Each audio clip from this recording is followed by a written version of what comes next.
Hello friends, I am Ash good certified food reflexology. ഇന്നത്തെ topic എന്ന് പറഞ്ഞാൽ എല്ലാവർക്കും ഉള്ള ഒരു കോമൺ ആയിട്ടുള്ള പ്രോബ്ലം തന്നെയാണ് പറയുന്നത്. തിരിച്ചും റിഫ്ലക്സോളജിയുമായി ബന്ധപ്പെട്ട് പീരീഡ് സമയത്ത് പെയിൻ കുറയ്ക്കാൻ ഫുഡ് റിഫ്ലക്സോളജിയിൽ ട്രീറ്റ്മെന്റിൽ എന്തെങ്കിലും തരത്തിൽ സഹായകരമായിട്ടുള്ള എന്തെങ്കിലും ഉണ്ടോ എന്നുള്ളതിനെ പറ്റിയാണ് നോക്കുന്നത്.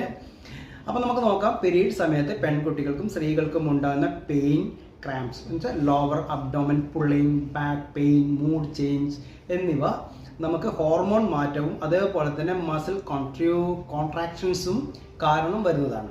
അതുപോലെ തന്നെ ഫുഡ് റിഫ്ലക്സോളജി നേരിട്ട് പീരീഡ് ക്യൂർ ചെയ്യില്ല, അതാദ്യമേ പറയാം. പക്ഷേ നമുക്കത് പെയിൻ കുറയ്ക്കുവാനും ശരീരത്തിൽ റിലാക്സ് ചെയ്യാനും വളരെയേറെ സഹായകരമാണ്. അതുപോലെ തന്നെ നമുക്ക് ഫുഡ് റിഫ്ലക്സോളജിയിൽ എങ്ങനെയാണ് പീരീഡ് പെയിൻ അത് കുറയ്ക്കാൻ സഹായിക്കുന്നു എന്നുള്ളതിനെ പറ്റി നമുക്ക് നോക്കാം.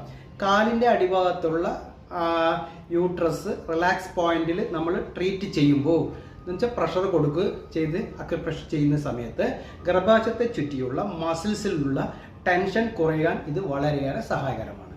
അതുപോലെ ഓവറി റിലാക്സ് പോയിന്റ് ആക്ടിവേഷൻ ചെയ്യുമ്പോൾ നമുക്ക് ഓവറി ഹോർമോൺസിനെ സപ്പോർട്ട് ചെയ്യുന്നതോടുകൂടി ഹോർമോണൽ ഇംബാലൻസ് കാരണം വരുന്ന പെയിന് കുറയാൻ സഹായകരമാണെന്ന് നമുക്ക് ശരിക്കും മനസ്സിലാക്കാൻ പറ്റുന്നതാണ്. അതുപോലെ തന്നെ സോളാർ ഫ്ലക്സ് റിലാക്ഷൻ പോയിന്റിൽ അമർത്തുമ്പോൾ പ്രഷർ കൊടുക്കുമ്പോൾ സ്ട്രെസ് കുറയുകയും പെയിൻ സെൻസിറ്റിവിറ്റി കുറയുകയും അതേപോലെ തന്നെ ഓവറോൾ റിലാക്സ് ചെയ്യുകയും ചെയ്യുന്നു. അതുപോലെ ലോവർ അബ്ഡോമൽ സർക്കുലേഷൻ സപ്പോർട്ട് ചെയ്യുമ്പോൾ റിഫ്ലക്സോളജി ട്രീറ്റ് ചെയ്യുന്ന സമയത്ത് പെൽവിക് അതേപോലെ തന്നെ ലോവർ അബ്ഡോമൽ റീജിയനിലേക്ക് ബ്ലഡിന്റെ സർക്കുലേഷൻ മെച്ചപ്പെടുകയും ക്രാംസിന്റെ തീവ്രത കുറയ്ക്കാൻ ഇത് സഹായിക്കുകയും ചെയ്യുന്നു. അതുപോലെ തന്നെ എൻഡോർഫിൻ റിലാക്സ് സപ്പോർട്ട് ചെയ്യാൻ ഇത് വളരെയേറെ മെച്ചപ്പെട്ടതാണ്. റിലാക്സേഷൻ ലഭിച്ചതോടെ ബോഡിയിലുള്ള നാച്ചുറൽ പെയിൻ കില്ലേഴ്സ് ആയ എൻഡോർഫിൻ റിലീസ് ആകാൻ സഹായിക്കുകയും അതേപോലെ തന്നെ പെയിൻ പ്രിസ്ക്രിപ്ഷൻ കുറഞ്ഞതായിട്ടുള്ള അനുഭവപ്പെടുകയും ചെയ്യുന്നു. അതുപോലെ തന്നെ നമുക്ക് റിഫ്ലക്സോളജി വഴി ഏറ്റവും കൂടുതൽ റിലീഫ് ലഭിക്കുന്ന പോയിന്റുകളാണ് നമുക്ക് ലോവറിൽ വരുന്ന അബ്ഡോമിൽ ചെയ്യുമ്പോൾ, അതുപോലെ back pain, lower back pain, അതേപോലെ തന്നെ നമുക്ക് പുള്ളിങ് പെയിൻ, തിക്കായിട്ടുള്ള ഒരു പുള്ളിങ് പെയിൻ, അതേപോലെ ഹെഡ് ഏക്ക്, ഹോർമോൺ ചേഞ്ചിന് വരുന്ന ഹെഡ് ഏക്ക്, അതേപോലെ തന്നെ മൂഡ് സ്വിങ്, അതേപോലെ റിലേറ്റീവ് ആയിട്ടുള്ള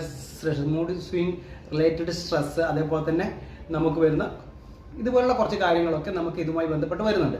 അതുപോലെ തന്നെ റിഫ്ലക്സോളജി സെഷൻ വഴി ലഭിക്കുന്ന മാറ്റങ്ങൾ എന്ന് പറയുമ്പോൾ സാധാരണ 15 to 30 മിനിറ്റ്സ് നമ്മൾ സെഷൻ എടുത്തു കഴിഞ്ഞാൽ ബോഡിയിൽ റിലാക്സ് ആവുകയും അതുപോലെ തന്നെ ഈ ക്രാംസ് പോലുള്ള ഗ്രാജുവലി ആയിട്ടുള്ള ഇത് കുറഞ്ഞ് വരുന്നതായി കാണുന്നുണ്ട്. അതുപോലെ തന്നെ